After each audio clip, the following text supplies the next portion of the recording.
Hey, buenos dias, que onda, que paso, amigos? Welcome back to the channel, John's Moto Garage. A few months back, we picked on the Sportster. I went over what sucks about that bike. Today, we're going over what sucks about the Harley Davidson Dyna.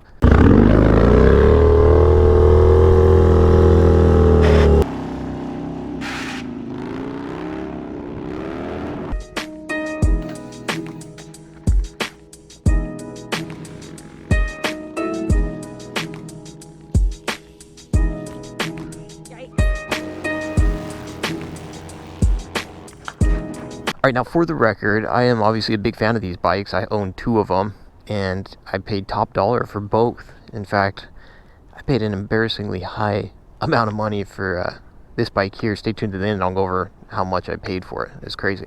But let's jump into it. Let's talk about the things that suck about this bike.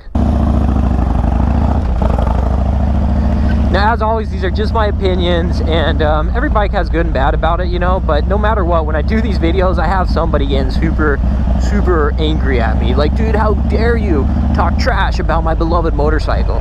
If that's you, then just be warned, bro. Be warned, you may get someone offended by this video. All right, so let's start out by saying what this bike is not, and just break down some reasons why you may want to just avoid this bike altogether. So if you're a speed demon out there and you're just looking for the adrenaline rush to go as fast as you can and you know, balls to the wall, don't buy a Harley Dyna, man. Go out there and get yourself a sport bike, naked bike, street fighter. You know, you got tons of options.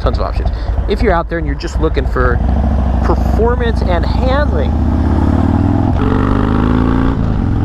you know, something that can carve the canyons with the best of them, then again, probably don't want to go get yourself a Dyna, man. It's not necessarily built for that. If you're looking for just a real kind of tame, entry-level, beginner motorcycle, I would not personally pick the Dyna. It's a little on the heavy side. It's a larger displacement V-twin. It may feel a little big and awkward initially.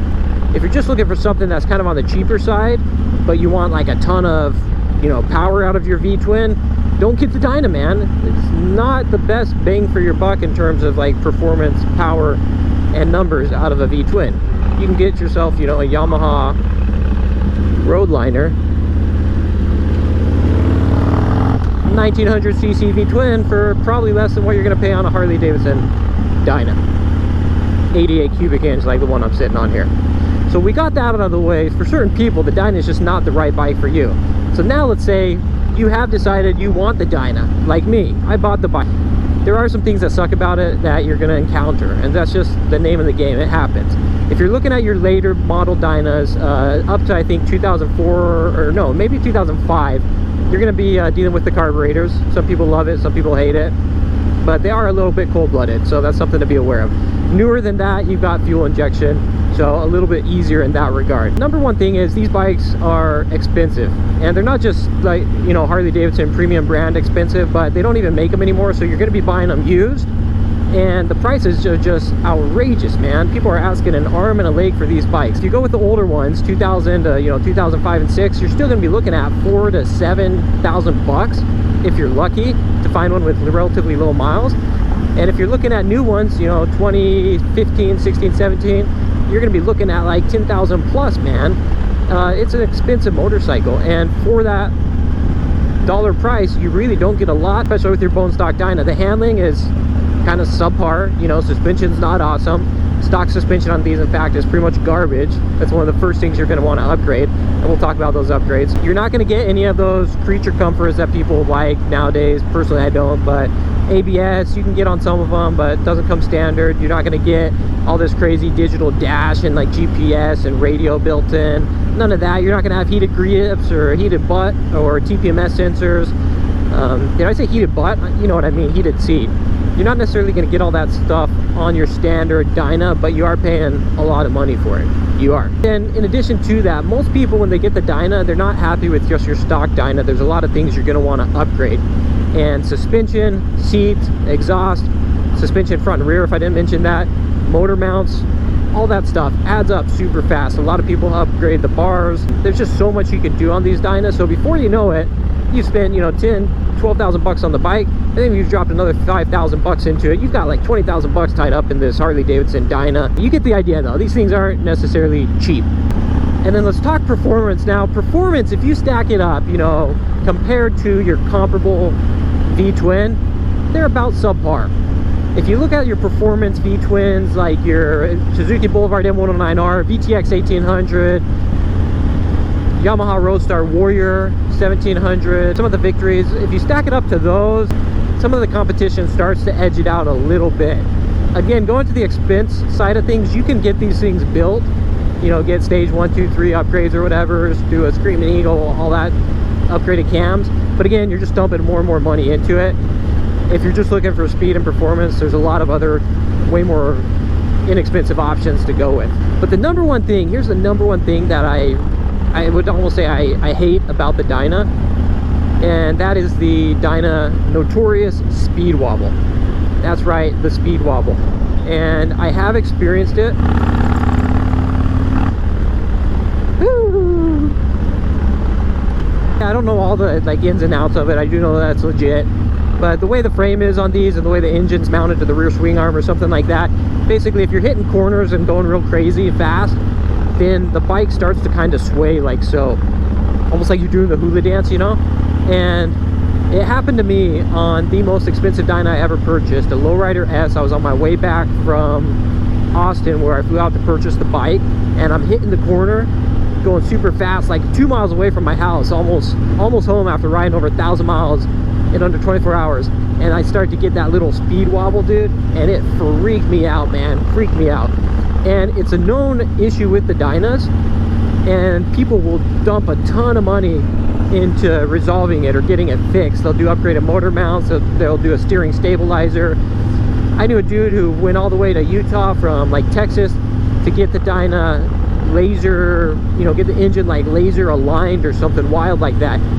And I think after that he said it still had the speed wobble. I could be mistaken, but the takeaway is you can dump a ton of money into these and still have a motorcycle that has a freaking speed / death wobble, dude. And the fact that Harley knows about that and just never, you know, upgraded the engineering or whatever to resolve it, it kind of baffles my mind a little bit. And that's the one thing about the Dynas that, you know, is still a big hang up. Now, I don't have a Dyna for doing canyon carving or going fast or any of that. That's not why I bought it. And so for me, that just doesn't really matter. You know, I'm over that. But all that being said, these bikes, like I said, are still one of my absolute favorite motorcycles. And they just, you know, they got a great subculture. They're really fun. And, you know, to each their own, man. It's kind of like a hot rod. I like it. But there you have it, you guys. I think those are the main points on this bike. So depending on why you're buying a motorcycle, the Dyna just may not be the best bike for you.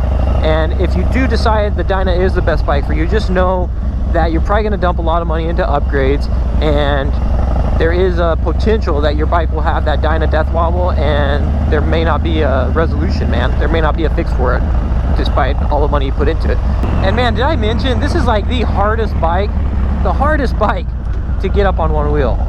Okay, probably not the hardest bike, but boy, is it tough to wheelie on this thing. But let's be honest, that's going to apply to like, what, 1% of the riders out there? No, not the 1%ers, I mean 1% of the riders.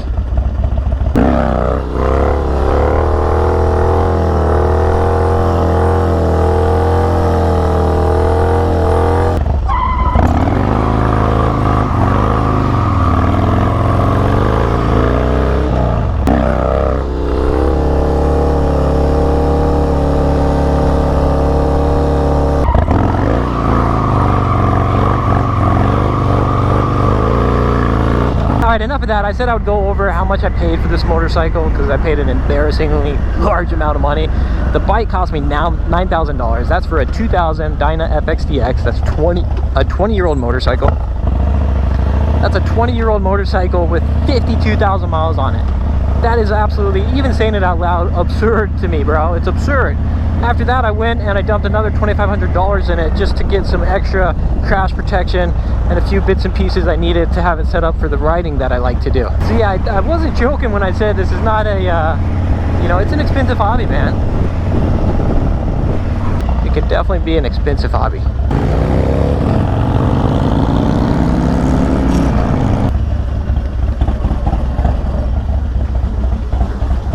Alright, you guys, John's Moto Garage, that's gonna do it. That's what I think sucks about this bike. Obviously, this bike is not for everybody. No bike is for everybody. Every bike has its target audience, right? But yeah, as a fan of the Dyna, those are the things I don't like about it.